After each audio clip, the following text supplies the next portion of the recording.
Menedžment kompetenc vključuje aktivnosti menedžmenta človeških virov, s katerimi se kompetence v podjetju razvija in implementira.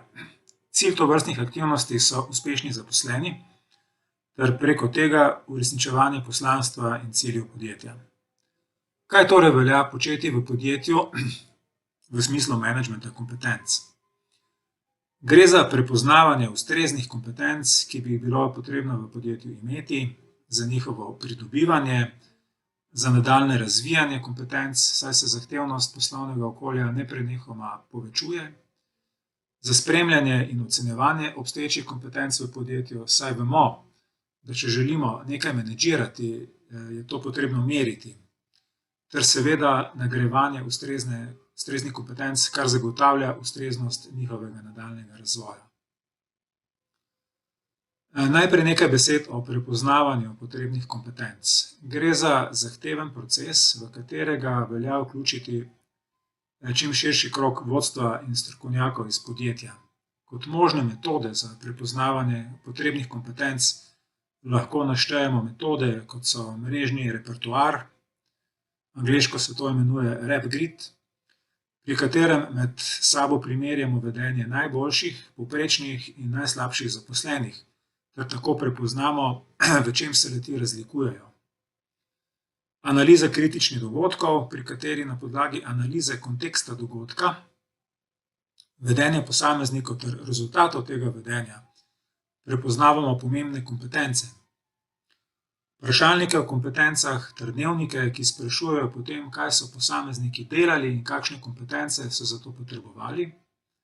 Benchmarking, pri katerem podjetje ali oddelek primerja svoje prakse s praksami drugih in podobno. Postopke prepoznavanja kompetenc lahko izvajamo s pomočjo delavnic, opazovanjem, intervjuji, z letnimi razgovori, analizo strateških dokumentov in podobno, pri čemer skušamo identificirati pričakovane lastnosti posameznikov ter lastnosti ključnih strokovnjakov in odličnih delavcev. Kompetence se neposredno uporabljajo v okviru menedžmenta uspešnosti oziroma procesa ugotavljanja delovne uspešnosti. Z angleško to imenujemo performance appraisal. Uporaba lahko temelji na tako imenovanem kompetenčnem profilu.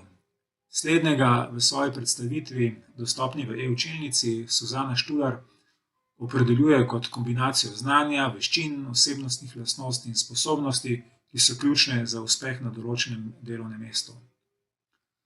Poleg seznama ključnih kompetenc delovnega mesta vsebuje tudi njihov opis, oceno zahtevane razvitosti, lahko tudi pomembnosti posamezne kompetence za neko delovno mesto. Poleg tega vsebuje tudi omembo ravni kompetenčnega profila, torej ali gre za splošni kompetenčni profil za posamezno skupino delovnih mest, na primer splošni kompetenčni profil za vodje, ali pa za kompetenčni profil specifičnega delovnega mesta. Kompetenčni profili omogočajo izvajanje stalnega spremljanja zaposlenih in njihovega razvoja skozi letne razgovore, redne sestanke, interno komuniciranje in usposabljanje. Ocenjevanje kompetenc se izvaja v procesu ugotavljanja delovne uspešnosti. To ni preprosto opravilo, saj so kompetence, kar smo že omenili, precej nejasen in težko merljiv koncept. Možna rešitev so tako imenovani deskriptorji v obliki primerov želenega in ali neželenega vedenja. Dober primer takšnega pristopa je na voljo v e-učilnici v datoteki Ocenjevanje kompetenc, primer. Ta primer podaja zelo dobro strukturiran kompetenčni profil z dodanimi deskriptorji kompetenc. Kompetence zaposlenih lahko v podjetjih ocenjujejo s pomočjo ustreznih vprašalnikov, ocenjevanja, kot je na primer 360-stopinjska povratna informacija, s pomočjo samoocenjevanja, ocenjevalnih centrov in podobno.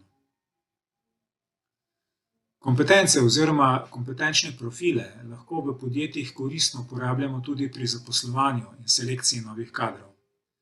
Ker smo ljudje subjektivna bitja, podvržena trenutnim čustvenim vplivom, Jasno zapisane kompetence in kompetenčni profili povečujejo možnosti za večjo zanesljivost ocen primernosti posameznikov za določeno delovno mesto.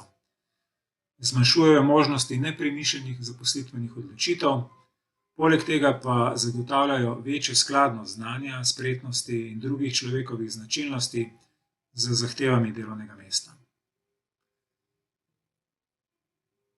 Pri zaposlovanju in selekciji se lahko ugotavljanje primernosti kompetenc kandidatov vključi v mnoge tehnike zaposlovanja, na primer v prijavne obrazce, izvedbo intervjujev, testiranja, uporabo zunanjih ocenjevalnih centrov, angleško temu rečemo assessment centri in podobno.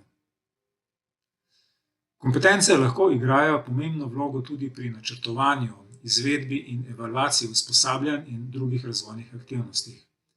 Usposabljanja in razvoj podjetja ne smejo osnovati le na trenutnih, kratkoročnih poslovnih potrebah, temveč tudi na dolgoročnejših usmeritvah, ki se lahko pravzaprav